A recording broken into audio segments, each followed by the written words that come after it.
You are Locked On Rays, your daily Tampa Bay Rays podcast, part of the Locked On Podcast Network, your team every day. Hello, my name is Kevin Weiss. I'm Ulises Sambrano. I'm Evan Klosky. We're the host of the Locked On Rays podcast, part of the Locked On Podcast Network. Thank you for making us your very first listen every day. Be sure to check out and subscribe to our YouTube channel at Locked On Rays, all the other podcasting platforms, and Instagram at Locked On Rays, and you can email us anytime, lockedonrays@gmail.com. We are pleased to be joined by WTSP Channel 10 Sports Director Evan Klosky for Friday. We're recording this on a Wednesday night, so bear with us on that. Evan, what is going on?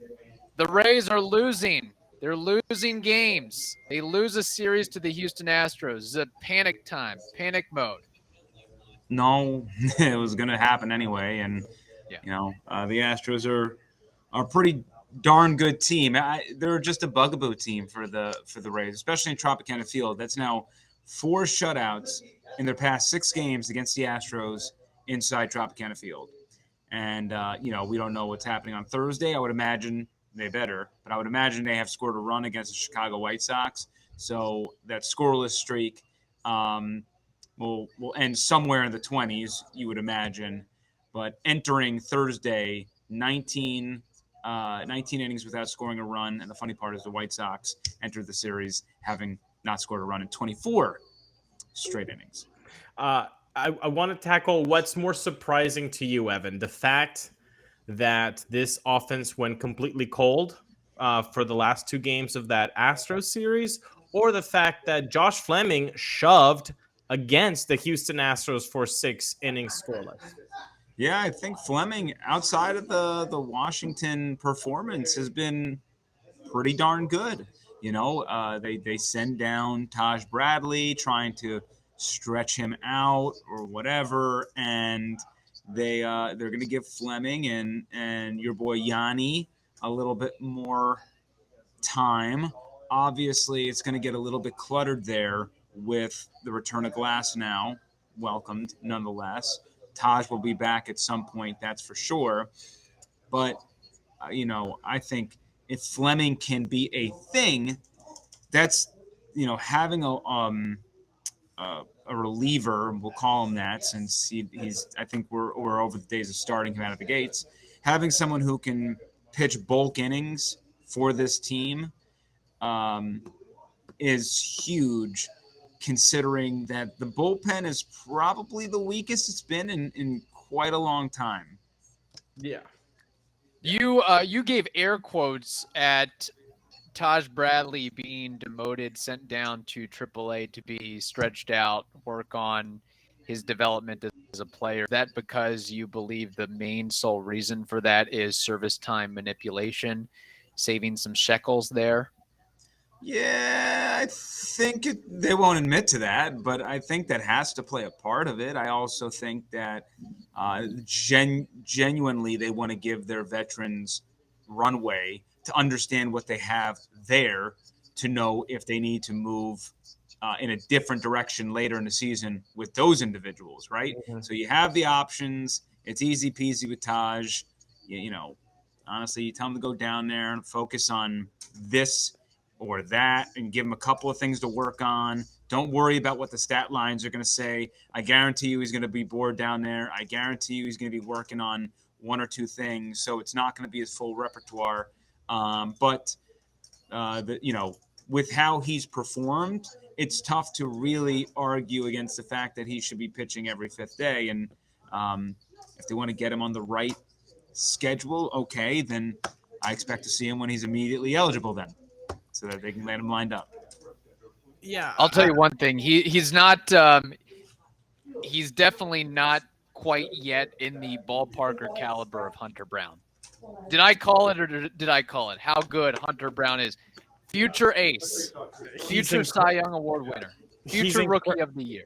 He's incredible, man. He's incredible. And what sucks is that the fact that even though he was incredible, Rays pitching didn't do that badly. I mean, they just allowed 1 run. It's a shame that the Fleming start of the year. Honestly, I'm not even going to say Fleming that was the start of the year for him. I think it's the best start in the last 3 years since like 2020 because of the opposition, because of what it meant, the rubber match, against that type of lineup. I mean, I don't care if you do 6 shutout innings against the Kansas City Royals, Evan. This is a little bit more important. Yeah, and and you mentioned Hunter Brown, you mentioned Luis Garcia. That's why I really don't put too much weight in the bats not doing well. Having said that, later down the road, I'm going to put way more weight into it when you want to prove to me that you're a World Series caliber team. Having said that, they're good pitchers, and Hunter Brown's not a household name yet. We think that he's going to be in due time, especially with some of the stuff that he showed. But yeah, so I mean, part of me wants to see you compete a little bit more against upper echelon pitching, but on the flip side, when you run so hot, you're also going to come down to earth at some point. So that balances out in my eyes. We've got more to discuss with Evan, but first we have to tell you about Game Time. Game Time is the place for last-minute ticket deals. Forget planning months in advance. Game Time has deals on tickets right up to the day of the event. Get exclusive flash deals on tickets for football, basketball, baseball, concert, comedy, theater, and more. The Game Time guarantee means you'll always get the best price if you find tickets in the same section and row for less. Game Time will credit you 110% of the difference. So snag your tickets without the stress with Game Time. Download the Game Time app, create an account, and use code LOCKEDONMLB for $20 off your first purchase. Terms apply. Again, create an account and redeem code LOCKEDON for $20 off. Download Game Time today. Last minute tickets, lowest price guaranteed. I am feeling not so good about the Rays in this upcoming series against the White Sox. I hear the weather's going to be frigid cold. I feel like that doesn't bode well for the Rays. No, I'm gonna throw it out there. I think over the course of it's a 4-gamer, right? 4-game series on the road. It is. Yes. It is. Yes. They're going to score 12 runs or fewer across those 4 games. Cold streaks. Yeah, no, I'm looking at the Chicago weather. It doesn't look like it's going to be awful. I mean, 62, 56, 57, 50. I've seen worse. I've seen a lot worse. We've seen worse, but I mean, you get into the 50s and as a Floridian, and you're grabbing the thickest stuff in the closet for sure. But no, I don't like negativity, Kevin. I am completely canceling it. This is the type of bounce back series that I think the Rays need to have, right? I mean, you're going against a team, like Evan said, that hasn't scored a run in how many innings did you say, Evan? 20 something, 22, 24. Like, this is exactly the type of opponent that the Rays need to go for it. So no, I'm completely going to go against you there, Kev. I mean, to be honest, the White Sox should have won probably 2 in Tropicana Field. So, they gave them a tough time. They just couldn't close them out. So, the second game, I guess the White Sox never really had a grip on it. They just kept playing even with them. Certainly game 1 was theirs. I mean, you would like 3 or 4, but the Rays have been greedy all season long against weaker opponents. So, if you get 2 or 4, to me, that's probably good enough. You do need to stack up as many, and we talked about this in the first, when I got cycled back in here, right? Like, May is going to be hell. It's going to be hell. And the Rays have done a great job stacking wins, and they need to prepare themselves for a May where, as a fan, I would just hope, like, get out of it 500. Yes. I'm cool. That's like, I don't need you to be extraordinary. You just were extraordinary. That's the fruits of your labor now coming into May. Just tread water, and we'll move on to June and get back on track. But In this series, that's why, at minimum 2, 3 would be a bonus. 4, they're just pretty much doing what they've done the entire year, and that's smacking bad teams. Yeah. I want to change gears a little bit. There's talk of opening some sections of the 300 level at the Trop for that Yankee series. Apparently, people on anti-social media are upset that the tickets are upwards of $40 for those tickets. Evan, I think we both agree, like, hey, look at other markets and see how much more expensive those things are. So I don't want to talk about the pricing or whatever. I need to know how many of these are Kevin Weiss burner accounts. All of them. Honestly, I'm not going to say a thing about the ticket prices because I think they're an admirable job with different promotions and deals and doing what they can to get butts into the seats, which based on, I think the team's record and historic success up to this point probably merits some more butts in the seats. But I believe with the ballpark pass and the $10 tickets, they're really making it. I don't have any complaints about that. Randyland is such a cool idea. And if you have, that's better late than never. I mean, they should be doing that. They should have been coming up with this stuff to go as the Trop's about to go, bulldoze in a couple of years. But regardless, I'm not going to complain about the ticket prices. If you have an issue, there's cheaper tickets to be had, or don't go to the game. Go to a sports bar, watch the game from the comfort of your go to the beach, listen on the radio. You have options. I mean, to me, like, where are you getting? I don't understand what the complaint is. I want to ask the same people. Do you go to Buccaneers games? Do you go to Tampa Bay Lightning games? What do you pay to go to those games?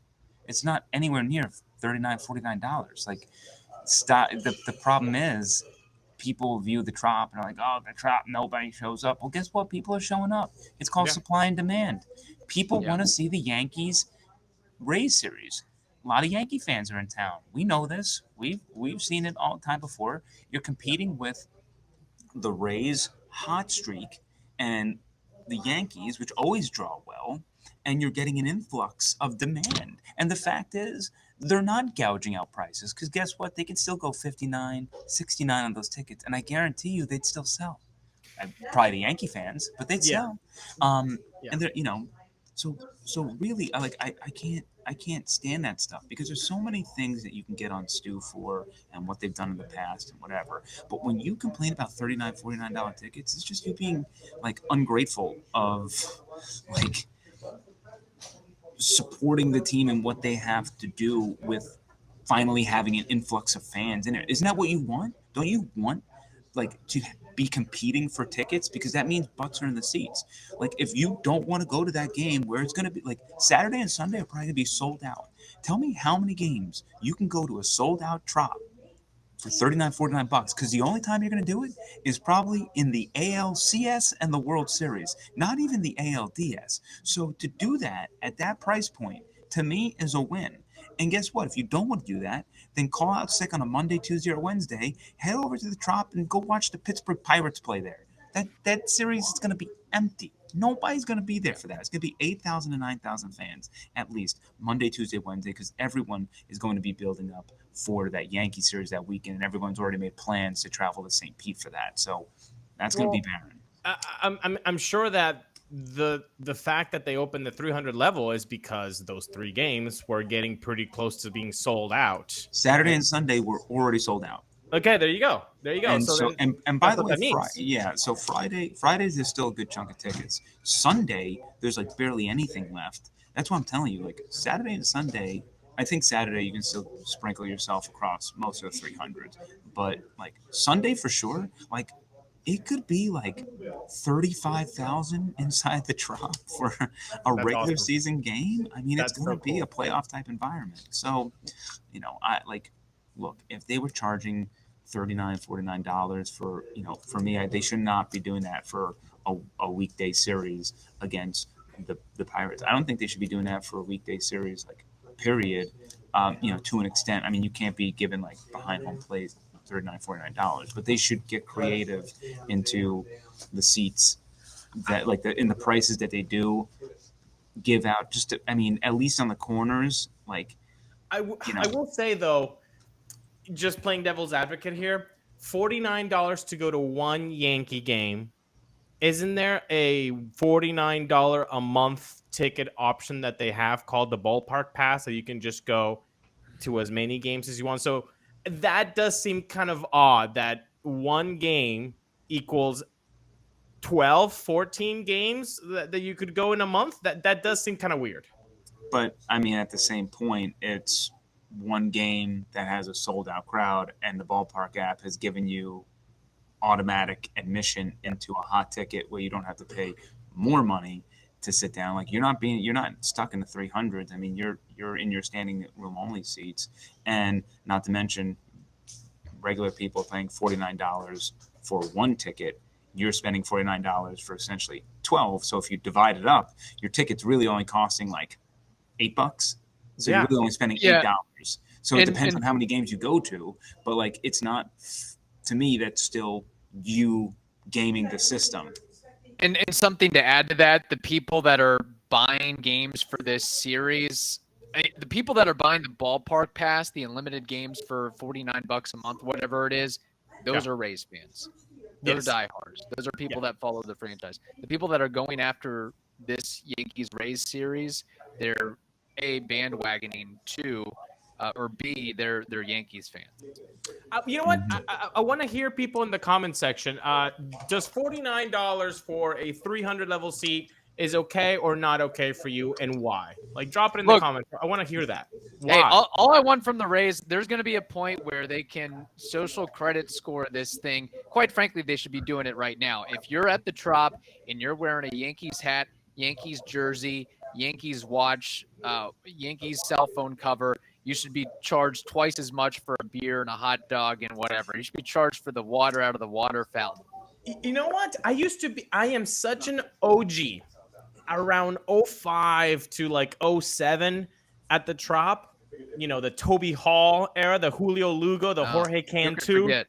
Exactly. The golden era. Legend. When they were giving out giveaways, the Rays were, when they were, the Fridays or Saturdays, if you had jerseys or any kind of memorabilia of the opposing team, they would not give you the bobblehead. They would not give you the actual giveaway. And I thought that was perfect. And they stopped doing that. I love that kind of, that little backhand, like, no, you don't get to have our stuff. I love that. I wish that they would bring that back. I don't really subscribe to that more than if you wanted to reward people who wear Rays gear and give them $1 off their purchase, a couple dollars off their purchase, whatever. That way, if you want to come into an opposing team's uniform, you pay regular price. If you want to rock our home team gear, we give you a special discount.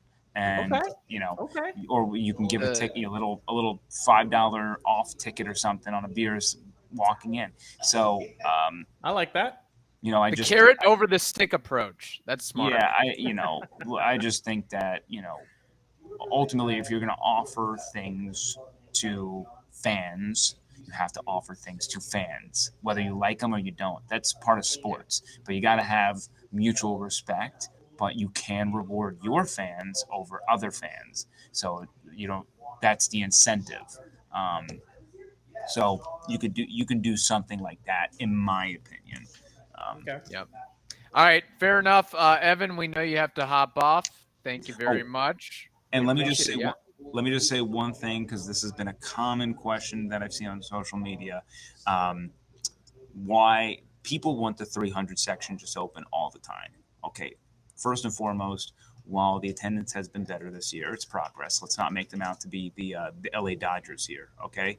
They're still bottom of the league. They're still not drawing the way that a team of their success level should draw. They're not selling out every night. Now, this series, they forced the hand of the owners to sell more seats because the supply was gone and the demand was high, and they saw an opportunity to make more money. But there hasn't been many games. Maybe on opening night they should do this too, by the way, because I don't know, they keep selling out on opening day. Might as well just keep opening up the 300 levels for the first series of the year and deal with it.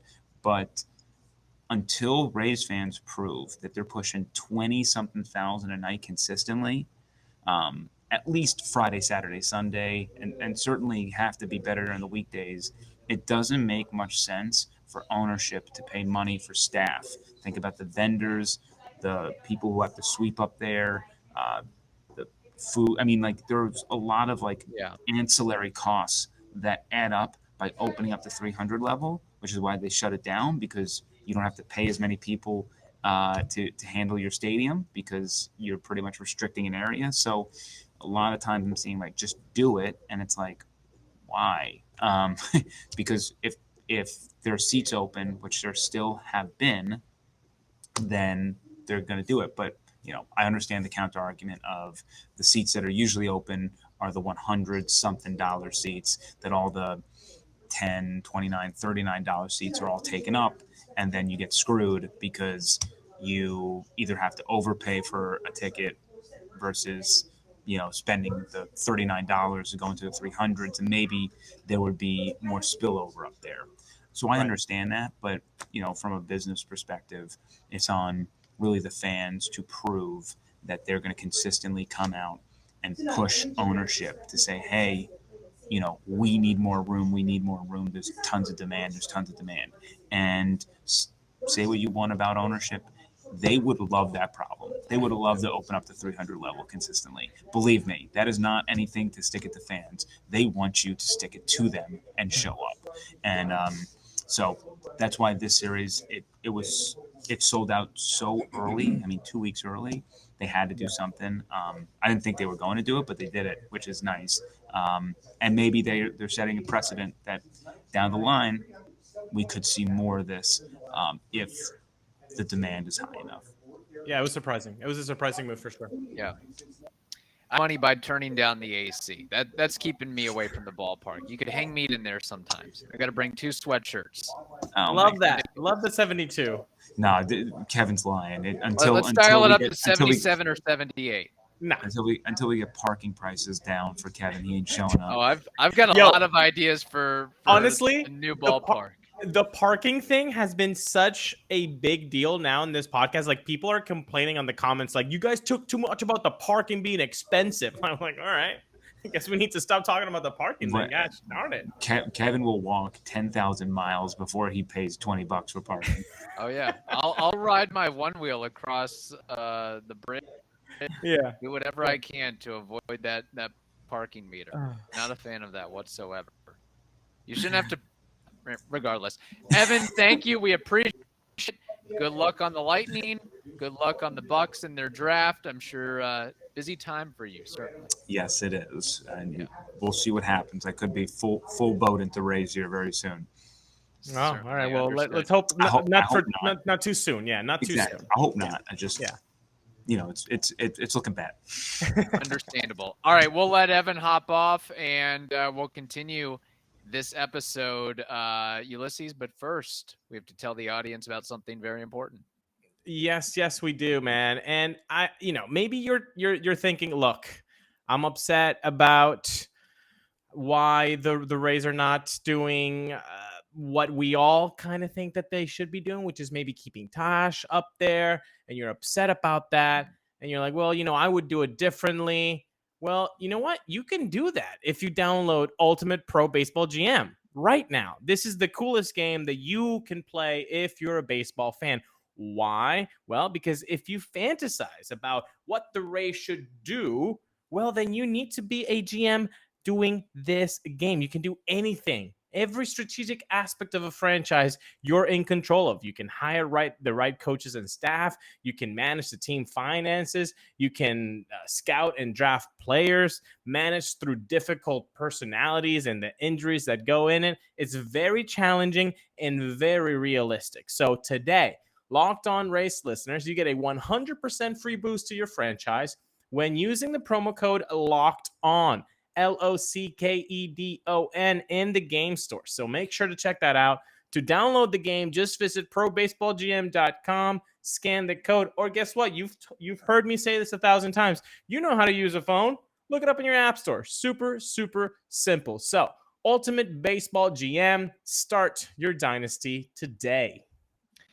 Okay, we have baseball trivia, Name That War, and I know Evan's not here to defend himself, but I just did a quick Google search of the weather in Chicago. Evan was referencing the highs in Chicago over the next 4 days, Thursday, Friday, Saturday, and Sunday. Oh.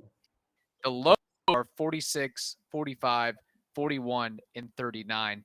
There's rain expected on Friday, Saturday, and Sunday from what I'm looking at. All right. Well, it's not going to be pretty. It's going to right. be tough conditions, I think, especially for the hitters. Just throwing that out there. And again, same thing for Chicago as well, but I feel like they're more marinated and familiar with those confines and environment than the Rays have been and will be. Well, you know what? If you guys are upset about that, as Kevin is, go tweet at Evan. Hey, man, you only gave us the highs. You didn't give us the lows during the Locked On Rays portion that you were in on Friday. I'm no meteorologist by any means. All right, let's get right into it. Baseball trivia, Name That War. What do you got for baseball trivia?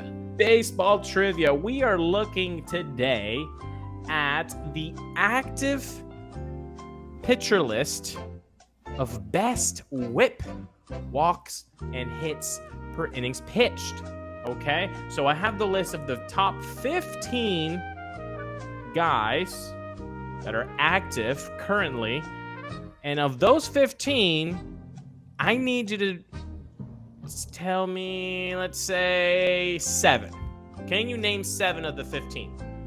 7 of the 15. Now, does this include relievers and starters? These are all starters. Okay, starting pitchers active. Yes.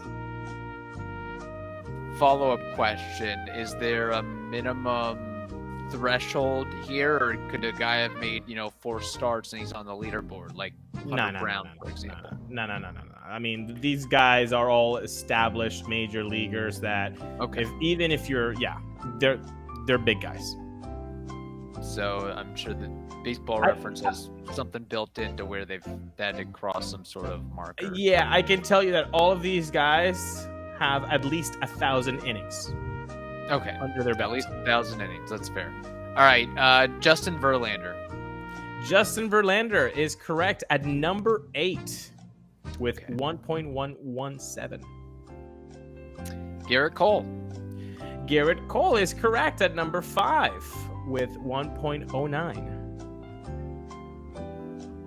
Jacob deGrom.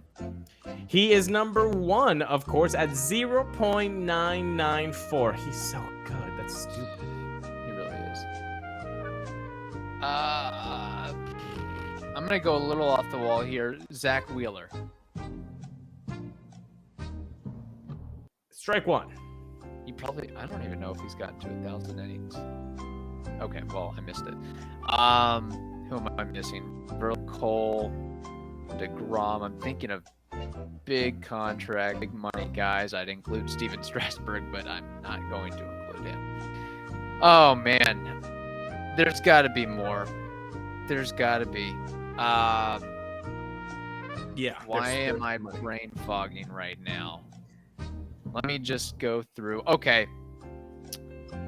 I know he's struggled, hasn't been healthy of late, but I'll still throw it out there. Chris Sale is correct. He's number 3 on the list, 1.051. Okay. I got to use some critical thinking. So I've got 4 so far. I need 3 more. AL East. I don't know if there's any more in the AL East. Definitely not on the Orioles. Rays probably not. Yeah, Rays no. Yankees. I'm tempted to say Carlos Rodon, but I'm not going to, I don't think. Let me move on from that.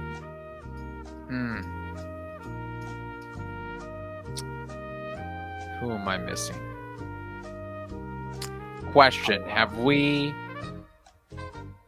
the Rays faced any of these guys so far this season? One guy for sure. Yes. Okay. Well, that doesn't really help me. Why is my brain freezing right now? Okay. Let's flip over to the National League here. Okay. Somebody from the Brewers has to be on this list. Well, that's not a name, Kevo, so. No. Freddie Peralta comes to mind, but I don't know if he's... Okay, Brandon Woodruff. Strike 2. This is such a deja vu of me just killing the 4 Chicago White Sox home run leaders and then crapping out and not saying Jose Abreu or Ventura. That's fair. Okay, again, he's been very solid. I don't know if he's been this elite, but he definitely has longevity on his side. No, this is going to be so wrong. Whatever. Adam Wainwright. He's number 19. I'm sorry. Oof. Not in. All right, give it 15. to me. I know I'm just missing a bunch off that. This is gonna hurt. I'm sorry. Jacob DeGrom, Clayton Kershaw. Have you heard of him? Now. Chris Sale, Max Scherzer, big contract. Scherzer, how he was like, I feel like I mentioned him, but I totally did not mention him. I was like, I mentioned a Tiger and a Met. How did I miss him? Garrett Cole, number 5. Number 6, you did mention him, and you gave him the shade. Steven Strasburg. Number 7, Corey Kluber, who the Rays have faced this year. Number 8, Verlander. Number 9, Darvish. 10, Aaron Nola. 11, Kyle Hendricks. Look at that. Number 12, Mr. DFA in the desert, Madison Bumgarner. Number 13, the weirdo, Zach Greinke. Number 4, Hyunjin Ryu. And number 15, the often forgotten Cole Hamels. Wow. Yeah, that hurts. That hurts really bad. All right. I need to do better. You guys can crush me in the comments. Okay. Name that war.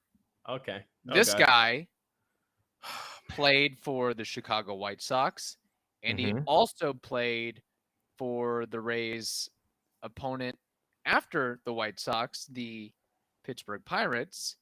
Adam LaRoche. What is his career war? Certainly you've heard of Adam LaRoche. This. Good job, Kevo. This is the type of guy. This is the type of guy. Okay, Adam LaRoche. He was definitely underrated in Pittsburgh, as anybody is who's good in Pittsburgh. Yeah, Jason Bay, Brian Giles, Xavier Nady, Nate McCluth for a season or two. Yeah. Jason Kendall, absolutely. Man, he was good, wasn't he? Andrew McCutchen, you could argue as well. Hey, MVP guy. Okay. Starling Marte? Didn't he play for the Pirates? Man, they've actually had a lot of good players over the years, but I know, but never really put it together. Well, they did put it together for like a season or two, right? They went to the wild card series. They did, yeah. Okay. Adam LaRoche, I'm going to give him about a 9-year career where like 6 of those he was a solid 3-WAR player. That's 18. Plus like another. The last 3 were probably like 2-WAR each. So that's 6, 24. I'm going to go 23, Mr. Adam LaRoche. 23 WAR. Adam LaRoche was a first baseman. He played 12 years in the Bigs, 4 years with the Nationals, 4 with the Braves, 3 with the Pirates, 1 with the Diamondbacks, 1 with the White Sox, and 1 with the Red Sox. So 6 different teams. For some reason, I think of him more in a Pirates uniform than I do where he spent more time in Atlanta and Washington, respectively. He has a glove to his name. He has a silver slugger to his name. He hit 255 career homers, 260 career batting average, 1,452 hits. Hit 25 or more home runs in a season 1, 2, 3, 4, 5, 6 times, and had several other You know, 21, 24, 20 benchmarks. Okay. I actually, when I looked him up, I was like, I did not realize he had this good of a career. But it doesn't necessarily translate into the WAR. 14.2, his career Baseball Reference WAR. 14.2. Damn, I just went a little high, didn't I? Yeah. All And right. let's be honest. Everybody talking about Curtis Mead, Kyle Manzardo, and I think they're going to be wonderful, excellent players. I feel like if you ask the average Rays fan, if they had careers, without looking at the numbers, just saying, hey, they're going to have careers like Adam LaRoche, people would be like, what? Adam LaRoche? What did he do? And then you look him up, it's like, oh, he had 255 career homers and played 12 years in the bigs and hit 25 or more homers, like a half dozen seasons. Like, that's a really, really good career. Again, we have to acknowledge and realize that. So, and at the end of the day, those two probably won't even live up to the expectations of an Adam LaRoche. Well, because it's very difficult. It's a very difficult game, and there's only 700 players, and everybody thinks that just because they're a really good prospect, fans do, that they're going to be the next superstar. It's like, no, that's why they're superstars, because there's so few of them. Yes. Ugh. Not to go on a total rant and diatribe, but I just wanted to throw that out there. But no, that's a good one. Any player that puts together the numbers that Adam LaRoche did, even as a corner infielder in this day and age of baseball. What was his OPS? His OPS, good question, 798. You tell me right now, if you don't sign for 250 bombs from Kyle Manzardo with an 800 OPS. Oh, 100%. Yeah. You sign the dotted line. And I know there are some Locked On Rays fans watching. And if they're watching, they're hitting that like button right now to help us out, to reach more Rays fans and beat the algorithm. The algorithm is impossible, people. It's really difficult. Help us out, please. Yeah. I know there's some fans of the show that are going to be like, no, dude, I want him to do more. Yeah, of course you want him to do more. But realistically, would you not appreciate 250 Jimmy Jacks from Kyle Manzardo plus an 800 OPS? Yeah, I think we all would. Hey, if both those guys give me a Will Myers career, I'd be happy with that too. Oh, that's a good name that war for another episode. Yes, there it is. All right, we want to thank Evan for joining us. We want to thank all of you everydayers for tuning into the podcast every day. That's why we call you everydayers now. It's a new thing that Locked On has coined and directed for us. We appreciate it. And hopefully the Rays prove me wrong and don't put up a couple stinkers over the weekend against the White Sox. But I don't like the weather. I don't like the slumping streak that the offense is on. But I hope I'm eating crow on Monday's episode. We'll find out. So Yum. There we go. All right. Thank you all. Have a good weekend. Stay safe, and we'll talk to you next week.